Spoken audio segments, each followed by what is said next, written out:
Hi friends, welcome to my channel. Friends ನೋಡಿ, ಬಸಳೆ ಬೀಜ, ಇದು ಬಸಳೆ ಹೂ ಬರುವಂಥ ಬಸಳೆ ಗಿಡದಲ್ಲಿ ಬೀಜಗಳಾಗುತ್ತೆ. ಇದನ್ನು ನಾವು ಸಂಗ್ರಹಿಸಿಟ್ಕೊಂಡು ಸ್ವಲ್ಪ ಬಿಸಿಲಿಗಿಟ್ಟು ಇದನ್ನು ನಾವು ಸಂಗ್ರಹಣೆ ಮಾಡಿಕೊಂಡು ಇದರ ಗಿಡವನ್ನು ಮಾಡಿ ಬಸಳೆ ಗಿಡವನ್ನು ಸುಲಭವಾಗಿ ಬೆಳಿಬೋದು. ಆದರೆ ಗಿಡವನ್ನು ನೆಡೋದಲ್ಲ, ಅದರ ಬಳ್ಳಿಯನ್ನು ಕಟ್ ಮಾಡಿ ಆನಂತರ ನಾವು ನೆಡಬೇಕಾಗ್ತದೆ. ಗ್ರೋ ಬ್ಯಾಗಲ್ಲಿ ಹಾಕಿದರೆ ತುಂಬ ಬಸಳೆ ಆಗ್ತದೆ, ಅಥವಾ ಪಾಟಲ್ಲಿ ಕೂಡ ಆಗುತ್ತೆ. ನಾನು ಈ ಸಲ ಪಾಟಲ್ಲಿ ಮಾಡಿದ್ದು, ತುಂಬ ಬಸಳೆ ಆಗಿದೆ. ಇವಾಗ ನಿಮಗೆ ತೋರಿಸ್ತೇನೆ. ನನಗೆ ಇವತ್ತು ಪದಾರ್ಥಕ್ಕೆ ಅದೇ ಬಸಳೆಯನ್ನು ಕೊಯ್ದಿದ್ದೇನೆ. ನೋಡಿ ಎಷ್ಟು ಬಸಳೆ ಸಿಕ್ಕಿದೆ ಅಂತ ಹೇಳಿ. ಇವಾಗ ನಾನು ಫಸ್ಟ್ ಕೊಯ್ದದ್ದು ನೋಡಿ, ಇದು ಎಷ್ಟು ಚೆನ್ನಾಗಿದೆ, ದಂಟುಗಳು ಚೆನ್ನಾಗಿದೆ, ಎಲೆಗಳು ಚೆನ್ನಾಗಿದೆ. ಯಾವುದೇ ರೀತಿಯಾಗಿ ರೋಗ ರುಜಿನಗಳು ಈ ಬಸಳೆ ಗಿಡಕ್ಕೆ ಬರೋದಿಲ್ಲ. ಬಂದರೂ ಕೂಡ ನಾವು ಬೂದಿ ಆ ಥರ ಎಲ್ಲ ಹಾಕಿ ಈ ಬಸಳೆ ಕೃಷಿಯನ್ನು ಮಾಡ್ಬೋದು. ತುಂಬ ಸುಲಭವಾಗಿ ಬಸಳೆ ಕೃಷಿಯನ್ನು ಮಾಡ್ಬೋದು. ಬಸಳೆಗೆ ಖರ್ಚು ಕೂಡ ಕಡಿಮೆ. ನೋಡಿ, ಇದು ಹೂ ಬರುವಂಥದ್ದು, ಇದರಲ್ಲಿ ಮತ್ತೆ ಬೀಜಗಳು ಆಗುತ್ತೆ. ನೋಡಿ, ಈ ಥರ ಉದ್ದಕ್ಕೆ ನಾವು ಬಿಡಬೇಕಾಗ್ತದೆ. ಸ್ವಲ್ಪ ಉದ್ದ ಆದ ನಂತರ ಇದರ ಕುಡಿಯನ್ನು ಕಟ್ ಮಾಡಿದರೆ ಅಲ್ಲಿ ಮತ್ತೆ ಕವಲು ಹೊಡೆದು ತುಂಬ ಬಸಳೆ ಆಗ್ತದೆ. ಬಸಳೆ ಕೃಷಿ ಮಾಡಲಿಕ್ಕೆ ಹೆಚ್ಚಿನ ಆದಾಯ, ಹೆಚ್ಚು ಹಣ ಖರ್ಚು ಮಾಡಬೇಕಂತಿಲ್ಲ. ಆದಾಯ ಕೂಡ ಇದರಲ್ಲಿ ತುಂಬ ಇದೆ. ನಾವು ಒಂದು 50 ಗಿಡ ಈ ಥರ ಗ್ರೋ ಬ್ಯಾಗಲ್ಲಿ ಹಾಕಿ ನೆಟ್ಟರೆ ಉಂಟಲ್ವ, ಇದನ್ನು ಸೇಲ್ ಮಾಡಿದರೆ ತುಂಬ ಹಣ ಸಿಗ್ತದೆ. ಒಂದು ಕಟ್ಟಿಗೆ 70 ರೂಪಾಯಿ ಹಾಗೆ ಇದೆ. ಇವಾಗ ನಾನು ನೋಡಿ 4 ಗ್ರೋ ಬ್ಯಾಗಲ್ಲಿ ಪಾಟಲ್ಲಿ ಹಾಕಿದ್ದೆ, ಗ್ರೋ ಬ್ಯಾಗಲ್ಲ ಪಾಟಲ್ಲಿ ಹಾಕಿದ್ದೆ. ತುಂಬ ಬಸಳೆ ಸಿಕ್ಕಿದೆ. ಒಂದು ದಿವಸದ ಪದಾರ್ಥಕ್ಕೆ ನೋಡಿ ಇಷ್ಟು ಸಿಕ್ಕಿದೆ ನನಗೆ. ಇನ್ನು ಸಣ್ಣ ಸಣ್ಣ ಕುಡಿಗಳಿರುವಂಥದ್ದು, ಅದನ್ನು ನಾನು ತೆಗಿಲಿಲ್ಲ, ಯಾಕೆಂದರೆ ಅದು ಸ್ವಲ್ಪ ದೊಡ್ಡದಾಗಲಿ ಅಂತ ಹೇಳಿ. ಇದು ನಾನು ಫಸ್ಟ್ ಟೈಮ್ ತೆಗೆಯುವಂಥದ್ದು. ನಾವು ಫಸ್ಟಿಗೆ ತೆಗೆದಾಗ ಸ್ವಲ್ಪ ಎಳತ್ತಿರುತ್ತೆ, ಆನಂತರ ತೆಗೆದು ಅದನ್ನು ಕಟ್ ಮಾಡಿದ ನಂತರ ಅದು ಬೆಳೀಲಿಕ್ಕೆ ಸ್ಟಾರ್ಟ್ ಆಗುತ್ತೆ. ಬಸಳೆ ಕೃಷಿಯನ್ನು ಯಾರು ಬೇಕಾದರೂ ಮಾಡ್ಬೋದು, ಸ್ವಲ್ಪ ಜಾಗದಲ್ಲಿ ಕೂಡ ಮಾಡ್ಬೋದು. ನೋಡಿ, ಇದೇ ಬಸಳೆ ಬೀಜ, ಇದನ್ನು ನಾವು ಸಂಗ್ರಹಿಸಿಟ್ಕೊಂಡು ಗಿಡ ಮಾಡ್ಕೊಳ್ಬೋದು. ತುಂಬ ಸುಲಭವಾಗಿ ಬಸಳೆ ಆಗುತ್ತೆ. ಮತ್ತು ಬಸಳೆ ಕೃಷಿಗೆ ಏನು ಹಾಕಬೇಕಂದ್ರೆ, ಇದಕ್ಕೆ ನಾನು ನೆಲಗಡಲೆ ಹಿಂಡಿಯನ್ನು ಹಾಕಿದ್ದೇನೆ. ನೆಲಗಡಲೆ ಹಿಂಡಿ, ಕೈಬೇವಿನ ಹಿಂಡಿ, ಇದನ್ನು ಎರಡನ್ನು ಮಿಕ್ಸ್ ಮಾಡಿ ಸ್ವಲ್ಪ ಸೆಗಣಿಯನ್ನು ಹಾಕಿಟ್ಟು 3 ದಿವಸ ಇಟ್ಟು ಅನಂತರ ಇದಕ್ಕೆ ಹಾಕಿರುವಂಥದ್ದು. ಈ ಬಸಳೆ ಕೃಷಿಗೆ ನಾನು ನೀರು ಕೂಡ ಕಡಿಮೆನೇ ಹಾಕುವಂಥದ್ದು. ನೀರು 2 ದಿವಸಕ್ಕೊಮ್ಮೆ ಹಾಕ್ತೇನೆ. ಮತ್ತು 1 ತಿಂಗಳಿಗೊಮ್ಮೆ ನಾವು ನೆಲಗಡಲೆ ಹಿಂಡಿಯನ್ನು ಹಾಕಿದರೆ ಆಗುತ್ತೆ.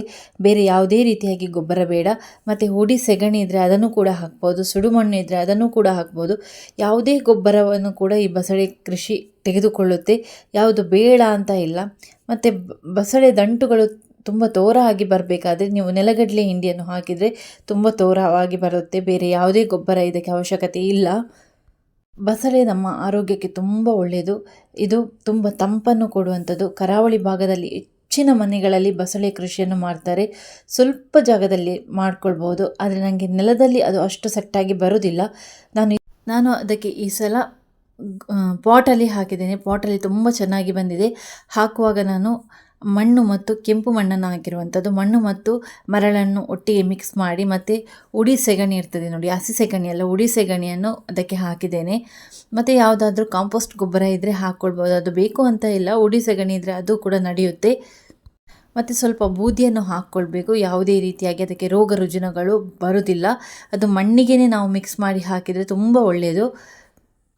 ನೀವು ಪಾಟ್ ಅಥವಾ ಗ್ರೋ ಬ್ಯಾಗಲ್ಲಿ ಹಾಕಿದರೆ ಇದಕ್ಕೆ ಚಪ್ಪರದ ಅವಶ್ಯಕತೆ ಇಲ್ಲ. ನೆಲದಲ್ಲಿ ಹಾಕಿದರೆ ದೊಡ್ಡ ಚಪ್ಪರ ಹಾಕಬೇಕು.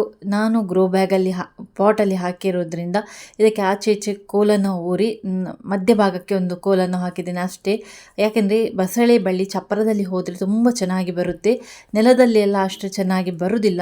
ನೆಲದಲ್ಲಿ ಮತ್ತು ಈ ಬೆಕ್ಕುಗಳು, ನಾಯಿಗಳು ಓಡಾಡ್ತಾ ಇರುತ್ತೆ, ಅದು ಕೂಡ ತುಳಿಯುತ್ತೆ ಅಲ್ವಾ. ಹಾಗಾಗಿ ನಾವು ತುಂಬ ಕ್ಲೀನಾಗಿ ಮಾಡಿದರೆ ತುಂಬ ಒಳ್ಳೆಯದು. ನಿಮಗೆ ಕಾಣ್ಬೋದು ಈ ವಿಡಿಯೋದಲ್ಲಿ. ಇದು ನೋಡಿ, ದಂಟುಗಳು ಎಷ್ಟು ಚೆನ್ನಾಗಿದೆ, ಹಾಗೆ ಇದರ ಎಲೆಗಳು ಎಷ್ಟು ಚೆನ್ನಾಗಿದೆ. ಯಾವುದೇ ರೀತಿಯಾಗಿ ಹುಳು ಉಪ್ಪಟೆಗಳಿಲ್ಲ. ಕೆಲವೊಂದು ನೀವು ಬಸಳೆ ಗಿಡ ಬಳ್ಳಿಯಲ್ಲಿ ನೋಡ್ಬೋದು, ತುಂಬ ಹುಳು ಎಲ್ಲ ಇರ್ತದೆ, ಆ ಎಲೆಯನ್ನೆಲ್ಲ ಹುಳು ಎಲ್ಲ ತಿಂದಿರ್ತದೆ. ಈ ಬಳ್ಳಿ ನೋಡಿ ಎಷ್ಟು ಚೆನ್ನಾಗಿ, ಎಷ್ಟು ಕ್ಲೀನಾಗಿ ಉಂಟು ಅಂತ ಹೇಳಿ. ಇದನ್ನು ನಾವು ಪಾಟಲ್ಲೇ ಮಾಡಬೇಕಂತಿಲ್ಲ, ಸಣ್ಣ ಗ್ರೋ ಬ್ಯಾಗಲ್ಲಿದ್ದರೂ ಕೂಡ ಚೆನ್ನಾಗಿ ಆಗುತ್ತೆ. ಗ್ರೋ ಬ್ಯಾಗಲ್ಲಿ ನಾವು ಮಾಡಿದರೆ ತುಂಬ ಉತ್ತಮ. ಯಾಕೆಂದರೆ ನಾವು ಹಾಕುವಂಥ ಗೊಬ್ಬರಗಳು ಡೈರೆಕ್ಟಾಗಿ ಆ ಬಸಳೆಗೇ ಹೋಗುತ್ತೆ. ನೆಲದಲ್ಲಿ ಹಾಕಿದರೆ ಆಚೆ ಈಚೆ ಹರಡುವಂಥ ಸಾಧ್ಯತೆಗಳು ತುಂಬ ಇರುತ್ತೆ. ಮತ್ತು ನೀರು ಕೂಡ ಕಡಿಮೆ. ಗ್ರೋ ಬ್ಯಾಗ್ ಅಥವಾ ಪಾಟಲ್ಲಿ ಹಾಕಿದರೆ ನೀವು 2 ದಿವಸಕ್ಕೊಮ್ಮೆ ನೀರು ಕೊಟ್ಟರು ನಡೆಯುತ್ತೆ. ನೆಲದಲ್ಲಿ ಆಗಲ್ಲ, ನೀರು ಪ್ರತಿ ದಿವಸ ಕೊಡಬೇಕಾಗ್ತದೆ. ಅದಕ್ಕೆ ಮತ್ತು ದೊಡ್ಡ ಚಪ್ಪರ ಬೇಕು, ತುಂಬ ಜಾಗ ಬೇಕು.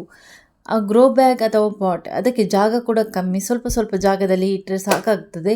ಅಥವಾ ಮನೆ ಜಾಗನೇ ಇಲ್ಲ, ಅಂಗಳ ಅಂತೂ ಎಲ್ಲರ ಮನೆಯಲ್ಲಿ ಇದ್ದೇ ಇರ್ತದಲ್ವ, ಅಂಗಳದಲ್ಲಿ 4 ಪಾಟ್ ಅಥವಾ ಗ್ರೋ ಬ್ಯಾಗ್ ಕೂಡ ಸಣ್ಣ ಸೈಜಲ್ಲಿ ಇದ್ದದ್ದು ನಡೆಯುತ್ತೆ. ಮಾರುಕಟ್ಟೆಯಲ್ಲಿ ಇದನ್ನು ಖರೀದಿಸಿದರೆ ಒಂದು ಕಟ್ಟಿಗೆ 70 ರೂಪಾಯಿ ಇರುತ್ತೆ. ನಾವು ಬರೀ 2 ಬಳ್ಳಿಯನ್ನು ನೆಟ್ಟರು ಸಾಕು, ನಮ್ಮ ಮನೆಯ ಖರ್ಚಿಗೆ ಬಸಳೆ ಎಷ್ಟು ಬೇಕಾದರೂ ಆಗುತ್ತೆ. ಅದರಲ್ಲಿ ಕೂಡ ನಮಗೆ ಒಂದು ಖುಷಿ ಇರುತ್ತೆ, ನಾವು ಮಾಡಿದಂಥ ಬಸಳೆ, ನಾವು ಅದಕ್ಕೆ ಗೊಬ್ಬರವನ್ನು ಹಾಕಿದ್ದೇವೆ. ಯಾಕಂದರೆ ಅದರಲ್ಲಿ ನಾವು ತುಂಬ ಶ್ರಮ ಪಟ್ಟಿರ್ತೇವೆ, ಅದು ಒಂದು ಮನಸ್ಸಿಗೂ ಕೂಡ ಖುಷಿಯಾಗುತ್ತೆ. ಈ ಥರ ಕೃಷಿ ಮಾಡಿದರೆ ಉಂಟಲ್ವ, ನಮ್ಮ ಆರೋಗ್ಯ ಕೂಡ ಚೆನ್ನಾಗಿರುತ್ತೆ. ಒಳ್ಳೆಯ ರೀತಿಯಲ್ಲಿ ಸಾವಯವ ರೀತಿಯಲ್ಲಿ ಬೆಳೆದಂಥ ಬಸಳೆಯನ್ನು ತಿಂದರೆ ನಮ್ಮ ಆರೋಗ್ಯಕ್ಕೂ ಒಳ್ಳೆಯದು. ಮಾರ್ಕೆಟಲ್ಲಿ ಸಿಗುವಂಥದ್ದು ಹೇಗೆ ಮಾಡ್ತಾರೆ ಅಂತ ನಮಗೆ ಗೊತ್ತಿರೋದಿಲ್ಲ. ಕೆಲವರು ಸುಫಲ ಎಲ್ಲ ಹಾಕ್ತಾರೆ, ಸುಫಲ ಆರೋಗ್ಯಕ್ಕೆ ತುಂಬ ಕೆಟ್ಟದ್ದು. ಅದು ನಾವು ಮಲ್ಲಿಗೆ ಗಿಡಗಳಿಗೆಲ್ಲ ಹಾಕ್ಬೋದು, ಬಟ್ ನಾವು ತಿನ್ನುವಂತಹ ಆಹಾರಕ್ಕೆ ಯಾವುದೇ ತರಕಾರಿಗೆ ಸುಫಲ ಎಲ್ಲ ಹಾಕಲಿಕ್ಕೆ ಹೋಗಬೇಡಿ, ಸುಫಲ ಒಳ್ಳೆಯದಲ್ಲ.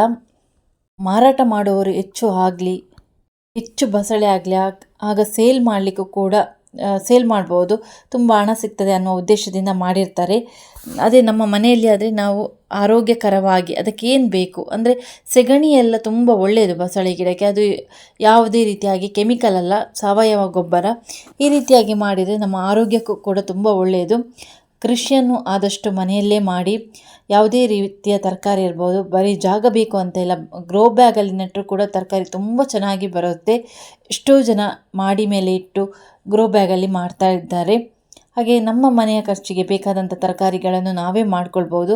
ವೀಕ್ಷಕರೇ, ಈ ವಿಡಿಯೋ ನಿಮಗೆ ಇಷ್ಟ ಆಗಿದೆ ಅಂತ ಅಂದ್ಕೊಳ್ತೇನೆ. ಇಷ್ಟ ಆದರೆ ಲೈಕ್ ಮಾಡಿ, ಶೇರ್ ಮಾಡಿ, ಹಾಗೆ ಸಬ್ಸ್ಕ್ರೈಬ್ ಮಾಡೋದನ್ನು ಮರಿಬೇಡಿ. ಮತ್ತಷ್ಟು ಈ ಕೃಷಿಯ ಬಗ್ಗೆ ಇರುವಂತಹ ಅಪ್ಡೇಟ್ಸ್ಗಳನ್ನು ನಿಮ್ಮ ಮುಂದೆ ಇರ್ತೇನೆ.